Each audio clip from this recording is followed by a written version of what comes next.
Alors aujourd'hui, parlons du jeûne et parlons de 3 choses mystérieuses qui se passent lorsque nous sommes en train de jeûner. Alors cette vidéo a pour objectif de mettre en lumière certaines vérités spirituelles afin de faire grandir notre conscience de ce qu'il se passe dans l'invisible lorsque nous sommes en train de jeûner. Et avoir la conscience de ce qu'on fait est quelque chose de très important et qui amplifie même ce que nous sommes en train de faire. Il y a une histoire de la Bible que j'aime beaucoup, c'est l'histoire du prophète Élie. Le prophète Élie passait par des moments difficiles, il était dans une dépression et il décide de s'endormir. Et alors qu'il est endormi, un ange vient le visiter. Et lorsque l'ange vient le visiter, il vient avec de la nourriture. Il réveille le prophète Élie et le prophète Élie mange la nourriture, boit ce que l'ange lui avait emmené, mais il se rendort.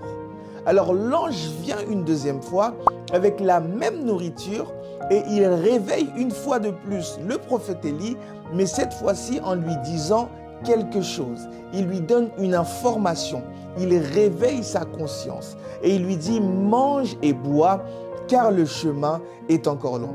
Et le fait d'avoir reçu cette information, le fait d'avoir compris pourquoi il le faisait et quelles étaient les attentes de Dieu derrière ça, il a pu manger, boire et il a pu avoir la force de marcher pendant 40 jours et 40 nuits. Ça veut dire que la force résidait non seulement dans ce qu'il mangeait, mais également dans la conscience qu'il avait de ce qu'il mangeait. Il a mangé une première fois, il a bu une première fois, mais il s'est rendormi par manque d'informations.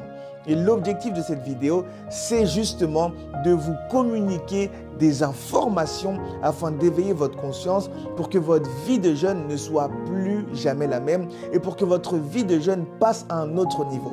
Alors avant de parler de ces 3 choses mystérieuses qui se passent lorsque nous sommes en train de jeûner, j'aimerais d'abord partager avec vous quelques vérités. Alors la pratique du jeûne ou le jeûne n'est pas juste un principe chrétien, mais c'est quelque chose qui est rattaché à tous les individus à cause de leur configuration esprit, âme et corps. C'est-à-dire que même s'il y a des choses qui se passent spécifiquement lorsqu'un chrétien jeûne, généralement, lorsqu'un être humain jeûne, il y a des choses aussi qui se passent à cause de sa configuration. Mais nous, en tant que chrétiens, bien sûr, nous allons nous concentrer sur ce qu'il se passe en tant qu'enfants de Dieu lorsque nous sommes en train de jeûner. Alors, la deuxième vérité que j'aimerais partager avec vous, c'est que pour le chrétien, le jeûne n'est pas optionnel. Le jeûne est même obligatoire et ça fait partie de la discipline du disciple de Christ. Lorsque Jésus parle du jeûne, il va dire quelque chose de très intéressant. Il va dire « quand vous jeûnez », lorsque vous jeûnez. Il ne va pas dire « si vous jeûnez », mais il va dire « lorsque vous jeûnez ». Sous-entendant que le jeûne n'est pas quelque chose qui est optionnel, mais c'est quelque chose qui fait partie de notre marche en tant qu'enfant de Dieu. Alors la troisième vérité que j'aimerais partager avec vous, c'est que le jeûne est incontournable pour une vie spirituelle, pour une vie chrétienne de qualité. Si nous voulons avoir une vie chrétienne de qualité, nous ne pouvons pas mettre de côté la pratique du jeûne et la pratique récurrente et constante du jeûne. Et la dernière vérité, non pas des moindres, c'est que le jeûne n'attire pas que Dieu. Demandez à Jésus-Christ, notre modèle parfait. Après son baptême, il part en jeûne pendant 40 jours et 40 nuits. Et quelque chose se passe, c'est qu'à la fin de son jeûne, ce n'est pas Dieu qui lui apparaît, mais c'est le diable qui lui apparaît pour le tenter. Alors, conscient que le jeûne n'attire pas que Dieu, il est important de jeûner avec la parole de Dieu parce que la parole de Dieu est le socle de notre discernement. Et on voit que Jésus même a combattu les assauts du diable en citant la parole de Dieu, en disant « il est aussi écrit ». Jeûner sans la parole de Dieu, c'est faire une grève de la faim. Et jeûner avec la parole de Dieu, c'est bien sûr renforcer notre esprit, également être équipé pour avoir le discernement et fortifier notre homme intérieur pendant que notre homme extérieur est en train de se détruire.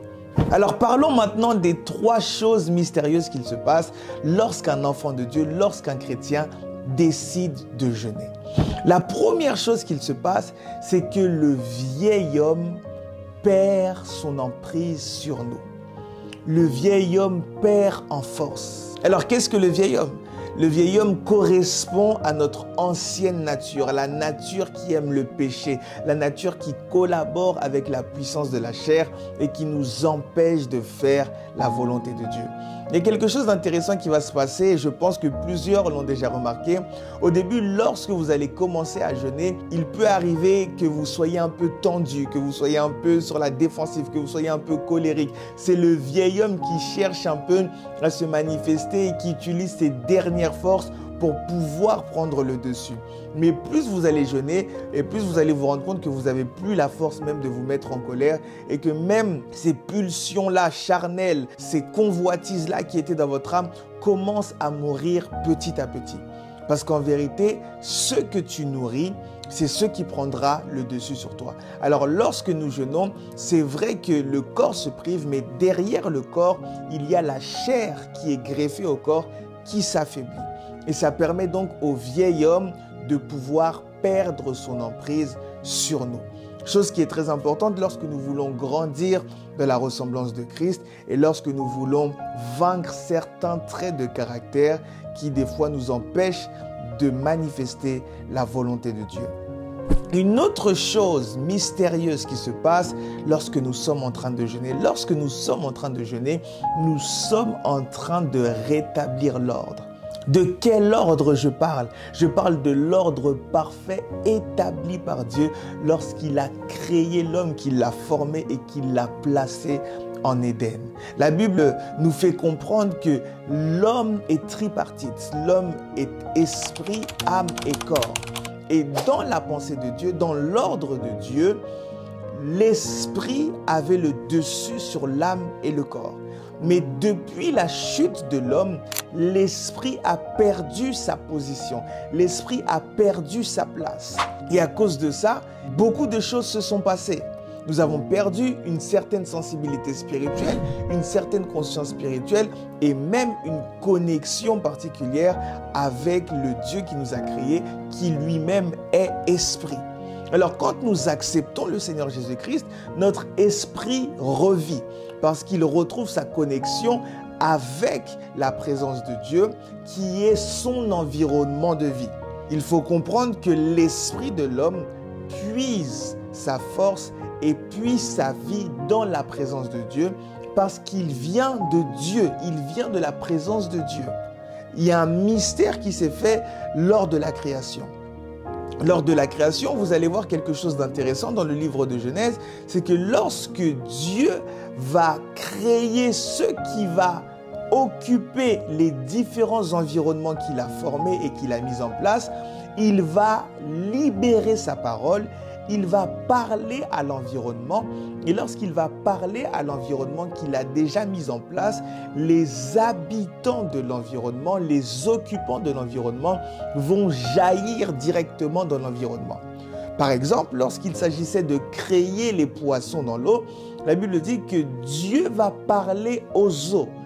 Et quand Dieu va parler aux eaux, les poissons vont sortir des eaux, vont comme naître à partir des eaux. Et vous savez très bien que lorsque je prends un poisson et que je le sors de l'eau, le poisson finit par mourir parce que je le sors de l'environnement d'où est-ce qu'il vient.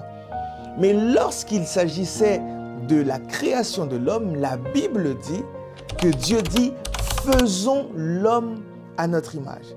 C'est-à-dire que Dieu s'est parlé à lui-même. Donc si lorsque Dieu a parlé à l'eau, les poissons sont sortis dans l'eau et l'environnement qui donne la vie aux poissons, c'est l'eau. Si pour la création de l'homme, Dieu s'est parlé à lui-même, ça veut dire que l'esprit de l'homme est né en Dieu. Et l'environnement de l'esprit de l'homme qui lui permet de vivre, c'est Dieu lui-même. Voilà pourquoi lorsque l'homme a chuté, il est mort. Pas physiquement d'abord, mais spirituellement parce que son esprit s'est déconnecté de l'environnement qui lui permettait de vivre. Alors pour revenir à ce que j'étais en train de dire, lorsque nous acceptons Christ, notre esprit reprend vie. Et lorsqu'il reprend vie, il doit maintenant reprendre l'ascendant sur l'équilibre de notre être afin que nous puissions devenir des hommes et des femmes spirituels. Et les temps de jeûne sont des temps justement où l'esprit peut prendre l'ascendant. Parce que lorsque nous jeûnons, notre corps est affaibli, notre chair est affaiblie, notre âme également s'affaiblit et notre esprit peut prendre l'ascendant. À condition, bien sûr, que nous nourrissons notre esprit et que pendant le jeûne, nous pratiquons des activités spirituelles.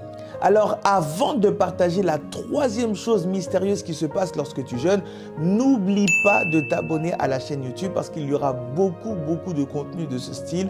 Et si tu veux aller plus loin, tu peux cliquer dans le lien dans la description afin de rejoindre notre communauté virtuelle.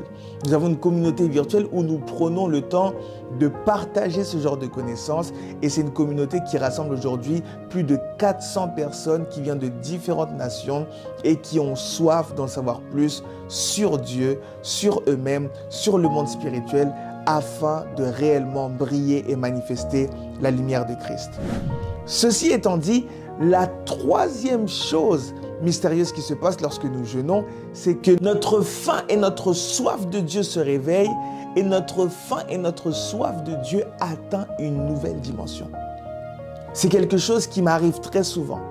Je peux jeûner en ayant en tête une situation ou autre, mais plus je rentre dans la profondeur du jeûne et plus mon focus devient non pas la réponse qui doit venir de Dieu, mais le Dieu qui donne les réponses. Mon appétit spirituel et ma soif spirituelle prennent une autre ampleur et je sens que le jeûne me déconnecte des convoitises du monde.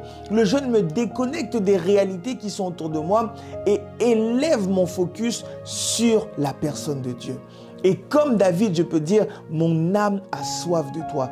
Plus tu rentres dans la profondeur du jeûne et plus tu vas constater que les choses rattachées au corps, à la chair et au monde ont de moins en moins d'importance. Mais les choses d'en haut, les choses spirituelles deviennent l'objet de tes méditations, l'objet de tes réflexions. Et ta faim et ta soif des choses d'en haut, ta faim et ta soif des choses de Dieu augmentent. Et derrière cette faim et cette soif, très souvent, il y a des nouvelles dimensions qui t'attendent. Alors, la prochaine fois que tu jeûnes, sois conscient de ces choses. Sois conscient que le vieil homme est en train de mourir. Sois conscient que ton esprit prend le dessus. Sois conscient que ta sensibilité spirituelle augmente. La conscience spirituelle augmente. Et il y en a plusieurs qui disent, oui, j'ai jeûné, Dieu m'a répondu. Oui, j'ai jeûné, Dieu m'a parlé. Des fois, ce n'est pas Dieu qui a commencé à parler, mais c'est toi qui as commencé à écouter. Parce que ta sensibilité spirituelle a augmenté grâce au jeûne. J'espère et je crois que cette vidéo va te donner la soif de jeûner. Et je prie pour toi qui regarde cette vidéo, que Dieu te donne la force de jeûner. Si tu jeûnais peut-être une fois par an, que Dieu puisse te donner la force de multiplier les temps de jeûne tout au long de l'année. Que Dieu puisse te donner la force de faire des longs jeûnes. Je prie pour une personne qui regarde cette vidéo, qui hésite, qui se pose des questions, qui a toujours eu l'habitude de faire des jeûnes de 21 jours, mais qui sent dans son esprit que je dois passer au niveau des 40 jours. Si tu regardes cette vidéo, je prie que Dieu te donne la force et cette vidéo est une confirmation que tu dois le faire. Jésus-Christ l'a fait, tu peux aussi le faire. Beaucoup de personnes le font et ce sont des choses qui changent les vies. Je prie que Dieu te donne la sensibilité qu'il faut. Je prie que Dieu te donne la force et je prie que ta vie de jeûne prenne une autre dimension. Que Dieu vous bénisse. Merci d'avoir pris le temps de suivre cette vidéo. On se dit à très vite pour d'autres contenus de ce style. Merci d'avoir passé ce moment de qualité avec nous sur QLLS TV et n'oubliez pas de vous abonner pour avoir accès à plus de contenu, des enseignements, des exhortations, des lives et bien plus. Et si vous voulez aller encore plus loin, vous pouvez rejoindre notre communauté virtuelle en cliquant sur le lien en description de cette vidéo. Que Dieu vous bénisse. On se dit à très vite.